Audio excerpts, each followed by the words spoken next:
Sir, இப்போ 2026 சட்டமன்ற தேர்தலுக்கு வந்துட்டு அதிமுகவுக்கு ஒரே வாரத்துல அவங்களுடைய களமே மாறி இருக்குன்ற மாதிரி ஒரு செய்தி வெளியாகி இருக்கு. அதாவது இன்னைக்கு CNN நியூஸ் 18 சேனல் வெளியிட்டிருக்கக்கூடிய அந்த கருத்து கணிப்பு தான் ஒரு பெரிய பேசு பொருளாக மாறி இருக்கு. இந்த நிறுவனம் இதற்கு முன்னால் வெளியிட்ட கருத்து கணிப்பில் அதிமுகவுக்கு வந்து சுமார் 114 இடங்கள் தான் கிடைக்கும் அப்படின்னு சொல்லியிருந்தாங்க. திமுகவுக்கு 125 இடங்கள் வரை கிடைக்கும் அப்படிங்கிற மாதிரி சொல்லியிருந்தாங்க. அதே போல் டிவிகேவினுடைய வருகை, இவங்க வந்து டிவிகே வந்து ஒவ்வொரு பிராந்தியங்களையும் ஒவ்வொரு விதமான தாக்கங்களை ஏற்படுத்துவாங்க. அதில் சென்னை பிராந்தியத்தில் இவங்க வந்து மெயினாக வந்து திமுகவை மிகப்பெரிய அளவில் இவங்க வந்து அஃபெக்ட் பண்ண போகிறாங்க. அந்த பேட்டியெல்லாம் கேட்கும்போது ரொம்ப தெளிவாக தெரியுது. சென்னையை பொறுத்த வரைக்கும் திமுகவினுடைய வாக்கு வங்கி மிகப்பெரிய அளவில் தாவேக்கா வந்து பிரிக்க போகிறாங்க அப்படிங்கிறது தெரிய வருது. ஆனால் இந்த முறை மு.க. ஸ்டாலின் அவர்கள் வெளியிட்டிருக்கக்கூடிய தேர்தல் அறிக்கை அப்படிங்கிறது கிட்டத்தட்ட அதிமுகவின் தேர்தல் அறிக்கை காப்பி பேஸ்ட் பண்ண மாதிரி இருக்குது. பெருசாக மக்களை அட்ராக்ட் பண்ணுற மாதிரி வந்து இல்லை. அடுத்ததாக கூட்டணி கட்சிகளோடு திமுக எப்படி நடந்து கொண்டது, அதிமுக எப்படி நடந்து கொண்டது அப்படின்னு நம்ம பார்க்கும்போது திமுக கூட்டணியில் மிகப்பெரிய பிளவு இருக்கிறத நம்ம ரொம்ப வெளிப்படையாகவே தெரிஞ்சிருச்சு. கடந்த தேர்தலை விட சில சீட்டுகளை மட்டும் அதிகமாக கொடுத்து காங்கிரஸை வந்து தக்க வச்சிருக்கிறாங்க.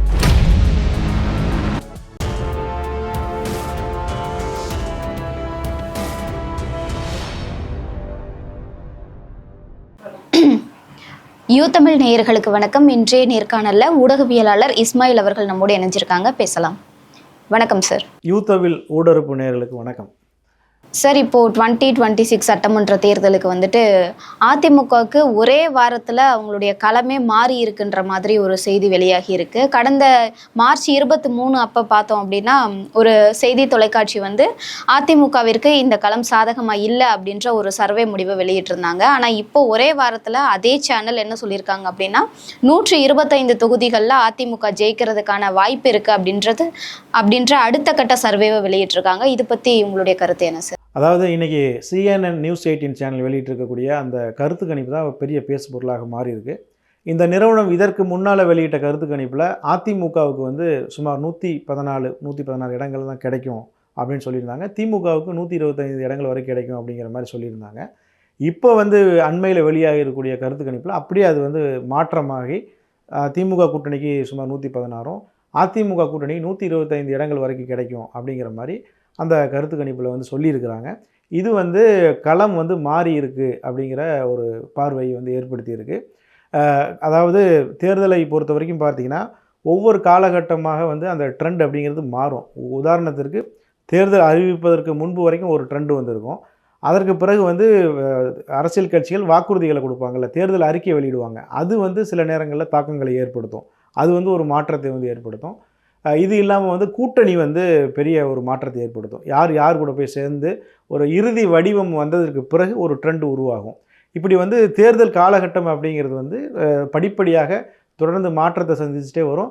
அதனுடைய இறுதி கட்டத்தில் நமக்கு வந்து கிட்டத்தட்ட ரிசல்ட் வந்து தெரிஞ்சிடும், இதுதான் வரப்போகுது அப்படின்னு.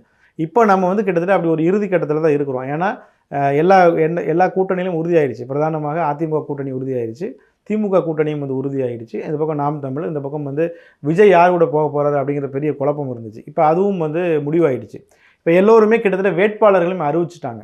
இப்போ வரக்கூடிய இந்த காலகட்டங்கள் எடுக்கப்படக்கூடிய இந்த கருத்து கணிப்புகள் தான் ஓரளவுக்கு துல்லியமாக இருக்கும் அப்படிங்கிறத நம்ம தெரிஞ்சுக்கலாம்.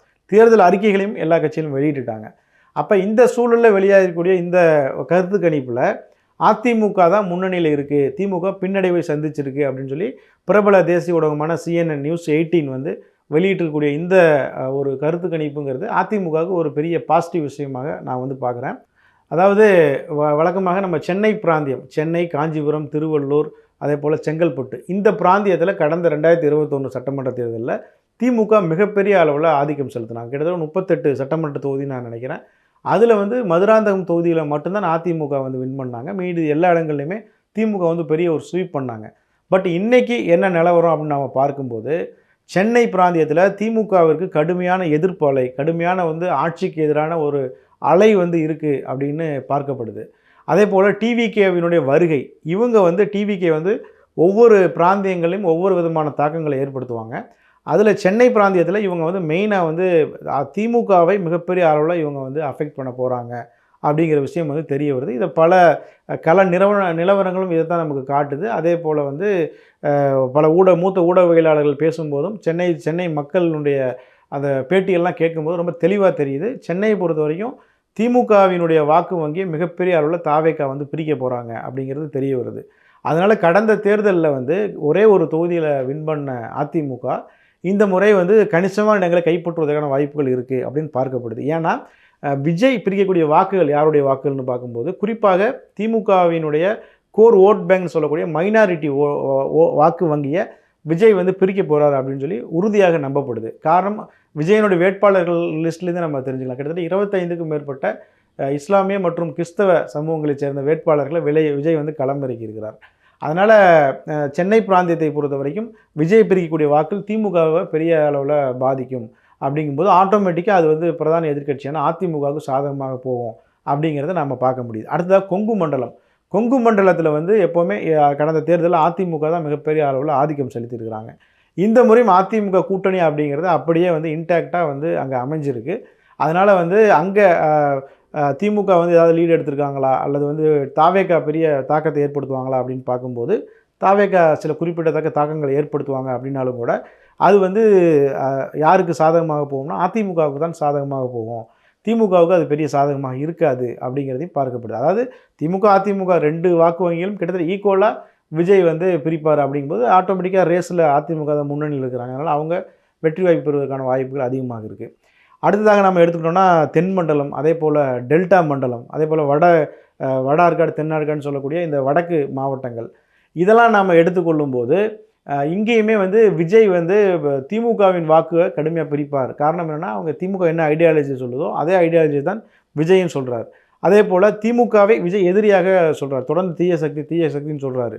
அப்போ விஜய் திமுகவின் எதிர்ப்பு வாக்குகள் அதாவது அதிமுகவினுடைய எதிர்ப்பு வாக்குகள். இப்போ இதற்கு அடுத்தபடியாக நம்ம எடுத்துக்கிட்டோம்னா இப்போ சென்னையை தாண்டி வடக்கு மண்டலம் நம்ம விழுப்புரம்லேருந்து இங்கே இருக்கக்கூடிய அந்த வடக்கு மண்டலம் டெல்டா பகுதி, அதே போல் தென் மண்டலம், இந்த 3 மண்டலங்களை நாம் பார்க்கும்போது இங்கே வந்து ஆல்ரெடி வந்து திமுக அலைன்ஸ் தான் பெரும்பாலான இடங்களை கடந்த தேர்தலில் வென்றிருக்கிறாங்க. ஆனால் இப்போ விஜய் வந்து இந்த மண்டலங்கள்லையுமே சென்னை அளவுக்கு இல்லைன்னா கூட இந்த மண்டலங்கள்லையும் கடுமையான பாதிப்பை திமுக கூட்டணிக்கு ஏற்படுத்துவார் அப்படின்னு நம்ம பார்க்க முடியுது. எனவே வந்து இந்த ஃபேக்டர்ஸ்லாம் வச்சு பார்க்கும்போது அதிமுக கொஞ்சம் லீட் எடுக்கிறாங்க அப்படிங்கிற அந்த CNN நியூஸ் 18 கருத்து கணிப்பை நாம் வந்து கொஞ்சம் ஏற்றுக்கொள்ளக்கூடிய வகையில் இருக்குது. அடுத்ததாக திமுக வந்து எப்படி பாதிக்கப்படும், திமுக சைடில் என்ன மைனஸ் நம்ம பார்க்கும்போது அவர்கள் வெளியிட்டிருக்கக்கூடிய தேர்தல் அறிக்கை அப்படிங்கிறது ரொம்ப பெரிய கவர்ச்சிகரமாக இல்லை.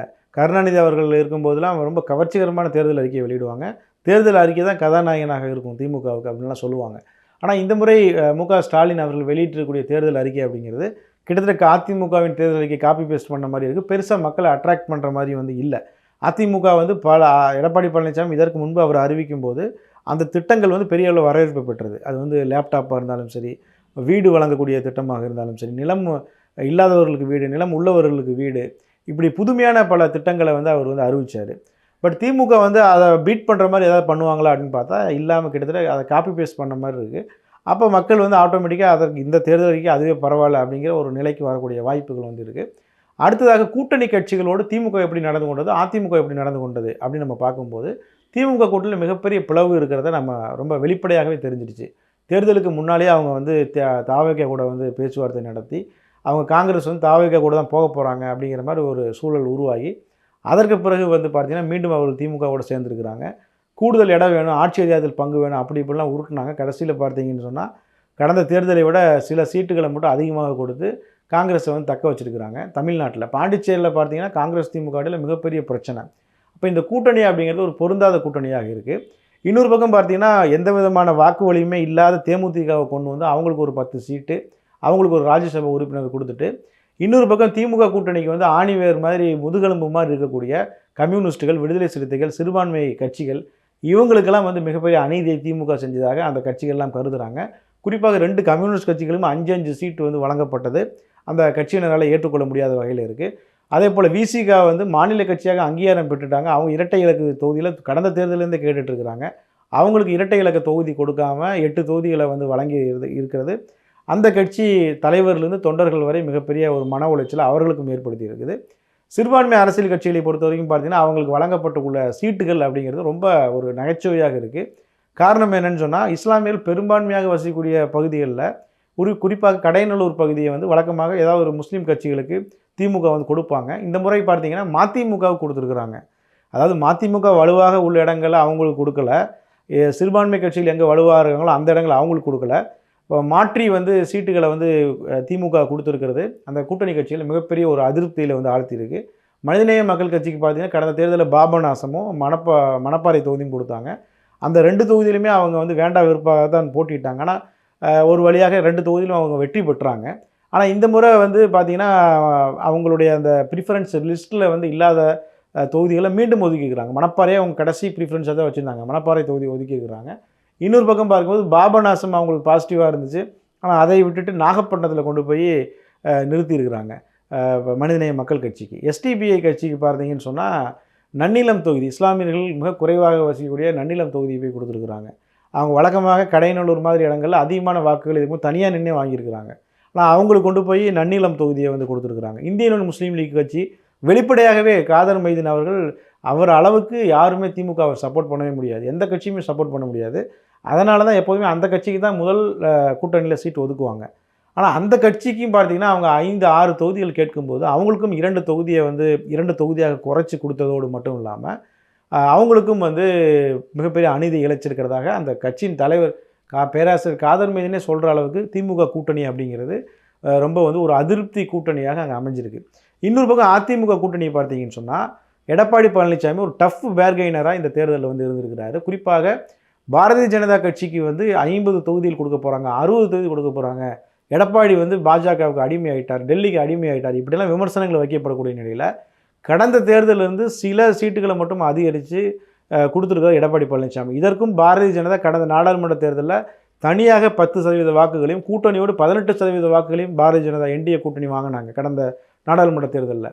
அப்படி 10% சீட்டு 10% வாக்கு வங்கி வைத்திருக்கக்கூடிய அதை நிரூபித்து காட்டியிருக்கக்கூடிய பாஜகவுக்கு பெரிய அளவில் தொகுதிகளை ஒதுக்காமல் அவங்களுடைய ஸ்ட்ரென்த் இவ்வளோ தான் அப்படின்னு சொல்லி பேர்கெயின் பண்ணி சீட்டுகளை ஒதுக்கியிருக்கார் எடப்பாடி பழனிசாமி. இன்னொரு பக்கம் பார்த்தீங்கன்னா கிருஷ்ணசாமி அவர் வந்து எனக்கு அது இருக்குது இது இருக்குதுன்னு சொல்லி தவறான பொய்யான வாக்குறுதிகள்லாம் கொடுத்தாரு. அதெல்லாம் எடப்பாடி பழனிசாமி நம்பலை. உங்களுக்கு சீட்டு இவ்வளோ தான், இஷ்டம்னா இருங்க இல்லைன்னா கிளம்புங்கன்னு சொல்லி இப்போ அவர் வந்து கிளம்பிட்டார். அப்போ அதிமுக கூட்டணியை பொறுத்த வரைக்கும் பார்த்தீங்கன்னா சீட்டுகள் ஒதுக்கினதுலேருந்து எந்த கட்சியும் ஒரு கட்சியினுடைய பலம் என்ன அதற்கு தகுந்தாறு போல் சீட்டுகளை வந்து அவங்களுக்கு ஒதுக்கி அதிமுக வலிமையான இன்னும் சொல்ல போனால் பிஜேபி வந்து சென்னை மண்டலத்தில் நிறையா சீட் கேட்டாங்க. டி நகர், மயிலாப்பூர், இங்கெல்லாம் நாங்கள் பலமாக இருக்கோம், வேளச்சேரி இந்த மாதிரி தொகுதியில் எங்களுக்கு கொடுங்க அப்படின்னு சென்னையை மையப்படுத்தி கேட்டாங்க. அதை வந்து அதிமுக அதற்கு ஒப்புக்கொள்ளலை. இன்னொரு பக்கம் சென்னையில் ஒரே ஒரு தொகுதி கொடுக்கப்பட்டிருக்கு. இன்னொரு பக்கம் பார்த்தீங்கன்னா கொங்கு மண்டலத்தில் நாங்கள் பலமாக இருக்கோம், எங்களுக்கு அங்கே நிறையா சீட் வேணும்னாங்க. திரும்ப அங்கேயும் பார்த்தீங்கன்னா கோயம்புத்தூரில் ஒரு தொகுதி தான் அதிமுக கொடுத்துருக்குறாங்க. அப்போ அதிமுகவின் வெற்றியை தக்க வைப்பதற்கு எடப்பாடி பழனிசாமி ரொம்ப முனைப்போடு ரொம்ப உன்னியமாக ரொம்ப துல்லியமாக அவர் செயல்பட்டுருக்கிறார். இந்த பக்கம் பார்த்திங்கன்னா கூட்டணி கணக்கில் வந்து திமுக கோட்டை விட்டுருக்காங்க அப்படிங்கிறத நம்ம பார்க்க முடியுது. அப்போ இதுவுமே ஒரு பெரிய ஃபேக்டராக இருக்குது. அடுத்ததாக விஜய் வந்து பெரிய ஒரு தாக்கத்தை ஏற்படுத்துவார் அப்படின்னு பார்க்கப்பட்ட நிலையில் இன்றைக்கு CNN நியூஸ் 18 கருத்து கணிப்பில் அவருக்கு வந்து வெறும் 2 to 8 சீட் வருவார் அப்படின்னு சொல்லப்படுது. இதுவுமே வந்து கிரவுண்டு ரியாலிட்டியா அப்படின்னா அது சந்தேகம்தான். விஜய் நிற்கக்கூடிய இடங்களில் அவர் வெற்றி பெற்றார் அப்படின்னா பெரிய விஷயம். மற்ற இடங்களில் சில இடங்கள் முக்கியமான வேட்பாளர் நிற்கக்கூடிய இடங்களில் ஒரு தாக்கத்தை ஏற்படுத்துவாங்கன்னு வைங்களேன். அதுவும் 8 சீட் ஜெயிப்பதற்கான வாய்ப்புகள் இல்லை. 2 சீட்லேருந்து ஆரம்பிக்கிறதா சொல்கிறாங்களே, 2 சீட் ஜெயிக்கலாம். இதை தவிர்த்து விட்டு தாவேகா வந்து அவர்களுடைய வேட்பாளர்கள் அறிவிப்பாக இருக்கணும். வேட்பாளர்கள் பார்த்திங்கன்னா பெரும்பாலானவர்கள் பிற கட்சிகளில் சீட்டு கிடைக்காம போனவங்கள நிறுத்தியிருக்கிறாங்க. அதே போல் முகவரியே இல்லாத பிரபலம் இல்லாத வேட்பாளர்கள் நிறுத்தியிருக்கிறாங்க. இவங்கெல்லாம் வந்து எப்படி வந்து விஜய் தன்னை முதலமைச்சர் தனக்கு இத்தனை சதவீத வாக்குகள் இருக்குதுன்னு ப்ரொஜெக்ட் பண்ணிட்டு வரும்போது வேட்பாளர்கள் தேர்வில் வந்து மிகப்பெரிய அளவில் கோட்டை விட்டுருக்குறாங்க. மிகப்பெரிய அளவில் பணம் கேட்கப்பட்டதாக தாவேகா நிர்வாகிகள் வந்து புகார் சொல்லியிருக்கிறாங்க.